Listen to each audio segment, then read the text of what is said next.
Hey everybody, we're in the vinyl attic for a very special occasion. We have a brand new Rolling Stones album to unwrap and review.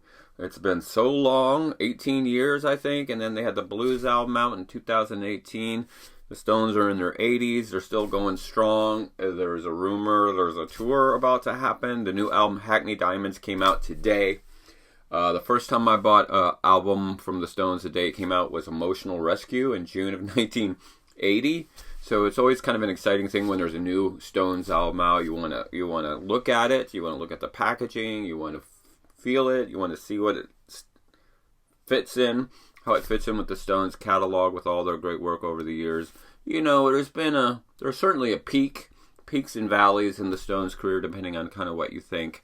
So what we're going to do is open this one. So I'm on the east side of Portland, so my record store is Music Millennium. They did not get their vinyl edition in. They had the CD in today, but they didn't get the vinyl edition in. So I went across the river to my old favorite Everyday Music on Burnside. And here it is, ladies and gentlemen. How long have we been waiting for this?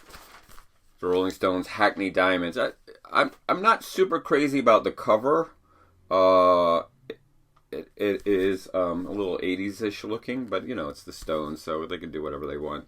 The term Hackney Diamonds supposedly has to do with breaking glass. It's an English term. You know, your window is smashed and the glass in the street are Hackney Diamonds.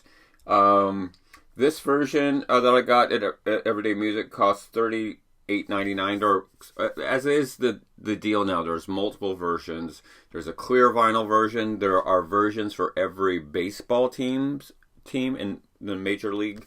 In MLB, I saw a Seattle's Mariners one there at Everyday Music. It says, we got a little sticker here, the first original studio album since 2005, 100 kilograms black vinyl in the back. This is the back with the song listing. Made in the Czech Republic, just like the Blazaks. And produced by Andrew Watt. He's this young producer. We'll talk about him when we get into the review. So, working with this young guy. All right, ready for this? Here we go. This is always, having worked in a record store for a million years, there's always the trick of how to open up new vinyl without destroying it, which is to sort of loosen up the edge. Then use your thumbnail. You got to have one thumbnail when you work in a record store. So you do this without destroying it. And my one thumbnail is not working very well. Okay, here we go. Gradually, there are people that are like, no. Okay. It looks like a gatefold, so I want to open it up carefully. Okay, here we go. This is it. A lot of my vinyl from, you know, way back when, from the 80s especially, if it didn't seem like it was on too tight, I would leave the shrink wrap on to protect the cover. But this is we want to open this up and see what this is. I've already bent in the corner. So there we go. All right. Shrink wrap off. This is very exciting. All right. This is what it looks like. Oh, ladies and gentlemen, the Rolling Stones. Not super. I thought it would be some pictures. You know, I don't know if we want to look at them now. So there's nothing in the front sleeve. This is... well, pretty basic, right? Black vinyl, looks good. Heavy vinyl, not like the vinyl we would get in the 80s. It was like, and then, oh, okay, there's something in here. We've got this, which is is it a sleeve? Oh, it's a sleeve. It's a sleeve for the record, to put the record in. That's weird. And it has there's a lot of information because there's a lot of guest players on here, including Bill and Charlie. Not that Charlie's a guest, he's just dead. And Elton John and Lady Gaga, of course, and Paul McCartney, who's joined the Stones finally. Maybe we'll get Ringo to join. Okay, so what we're going to do... oh yeah, so this looks really good. Basically, the list of the Stones is Mick, Keith, and Ronnie. And then we know that there are two tracks with Charlie Watts on it that were recorded in 2019, and one with Charlie and Bill Wyman, which is the song I'm most excited to hear about. We've had the two songs that have been released in advance, Don't Get Angry With Me, Angry, and the song with Lady Gaga, Sweet Sounds of Heaven, that is freaking brilliant. It's like one of the best Stones songs I've ever heard. So what we're going to do, we're going to give this a spin. We'll come back up here and tell you what it sounds like. Nice kind of straightforward package, not too over the top. You know, I mean, for $40, this is what you kind of get with a standard record. The new Rolling Stones record. I'm so excited. I'm going to spin this. I'll be back. I'm going to live with this record for a good 24 hours, and I will come back and I will share my thoughts about Rolling Stones' Hackney Diamonds. Give me Mick. Okay. You ready for this? I've had a good 24 hours to soak this record in, to spin it multiple times. I have a feeling my opinion is not going to be very popular. While I was listening to it, I was reading some of the reviews that were coming out, including some folks saying that this is the best thing since sliced bread. I mean, since Some Girls, and I'm probably going to disagree with that. So let's go through this record. Let's kind of set it up. Let's frame it. We haven't really had much Stones on vinyl, recorded vinyl in the 21st century. We had Bigger Bang in 2005. We had Blue and Lonesome in 2016, I think that's when that one came out. So this is really only the third record, the second of original music that we've had in the 21st century. A lot of the late Stones stuff is amazing. I mean, I still think Love Is Strong from Voodoo Lounge. I forget which record that it was on. 96, 94. I love that record so much. There's a lot of sameness in later Stone stuff. It all kind of sounds the same. It's all sort of mastered the same. This record does a fairly good job of avoiding the idea that every track kind of sounds like every other track and you're not going to be able to pull one out. There's some real distinct stuff in it. The producer, Andrew Watt, was suggested to Ron Wood by Paul McCartney as someone who might be a good producer for the band. Yeah, he's worked with Justin Bieber and Miley Cyrus and Post Malone, but he's also done recent really great records with Ozzy Osbourne and Iggy Pop. So it's not like he's totally pop guy. He did write the first three tracks, or co-write the first three tracks with Jagger and Keith Richards. He plays bass on it. I mean, this is one of the weird things about this record that I didn't expect. Is Daryl Jones, who's basically been the Stones' bass player for the last 30 years, is not on this record. The bass is all played by Keith or Watt, Andrew Watt, or Paul McCartney on the one track that Paul plays on. So you don't have that history there in the band. You do get Charlie Watts on the first two tracks on side 2. You know, it's Charlie in 2019. He died in 2021 of cancer, allegedly. It's not his strongest drumming, and I think the work that Steve Jordan does as sort of the fill-in drummer, who's played with so many great people, including Keith Richards, they really fit together well. I mean, Charlie Watts had that sort of swing bit to his drumming that Steve Jordan also has, so it's really hard to tell what's Steve and what's Charlie. But the Charlie stuff isn't great. And the track that I was really looking forward to is called Live by the Sword, that has not only Charlie on it, but Bill Wyman is brought back on. And this is the one I was like, this is the Stones lineup from the 70s and 80s and all our favorite records from that era. And it's kind of pedestrian. It's not the greatest Stone song you ever. The hype was like, oh my God, they're all going to be on it. Elton John also plays piano on it, so the expectation was really high, and it's just kind of average. So I want to mention some of the tracks about this. There's some great stuff on this, and there's some stuff I'm a little bit disappointed about. The lead off track, Angry, it's just classic late era Stones. It's got that great riff.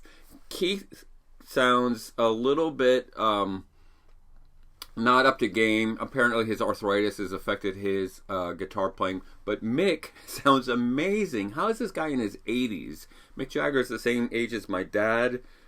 My dad would not be up for this challenge. But Mick sounds incredible on Angry. Sounds great. If you've seen the video, it's super cheese. I mean, all these, it's like so MTV cliche to have like an old rock band with a young hot chick on the hood of a car with the wind blowing in her hair.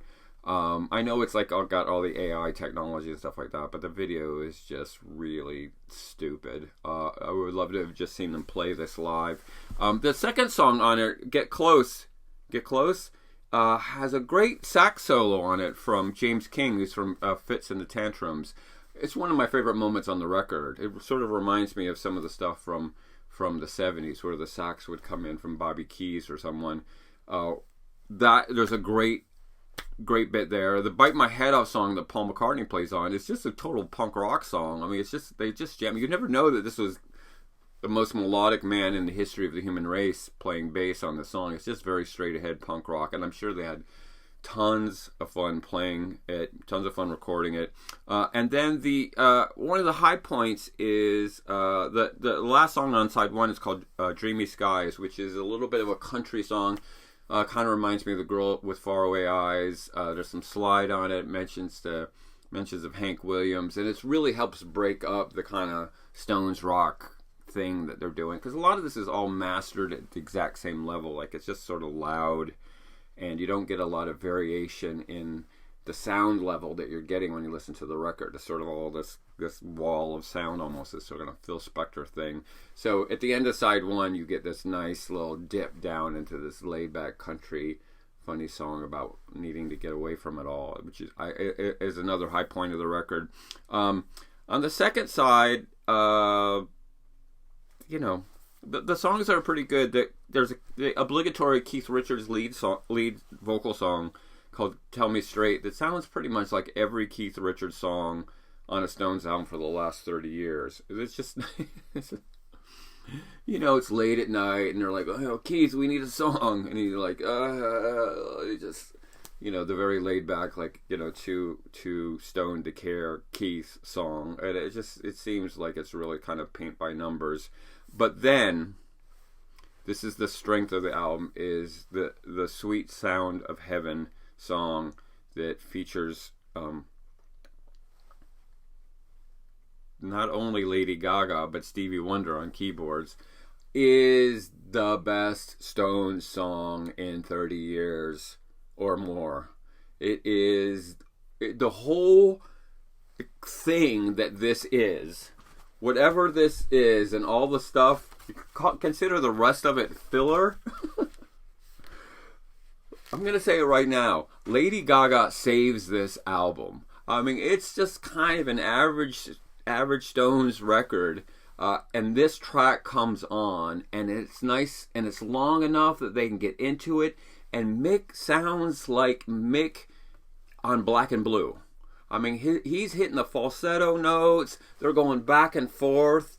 And, Lady Gaga, now that she's been through the Stars Born machine, knows rock and roll like nobody's business. I know they did a live performance of this in a club in New York, and it must have been spectacular to see that together. This is the price of admission. The reason this record was put on this planet is so we would have this song.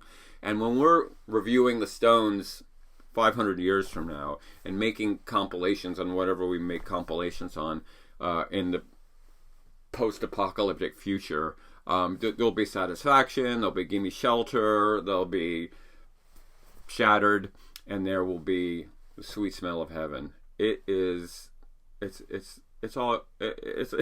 so freaking good, and it sounds so warm on the vinyl. Streaming is pretty good.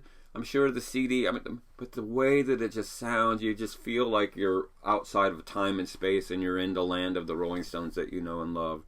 That is the best thing I've heard from these cats in many years, and I've been following them since the 70s. My first album was this one that I bought at a record store. And I've been a diehard. I've seen them live many times.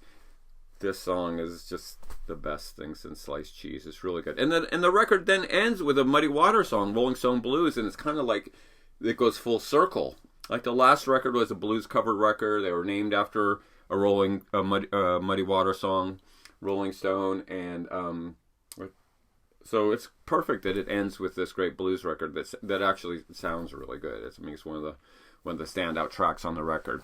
Apparently, they recorded enough in these sessions, including the 2019 sessions that Don Was started producing 3 years ago with Charlie, that there's enough enough tracks for a second record.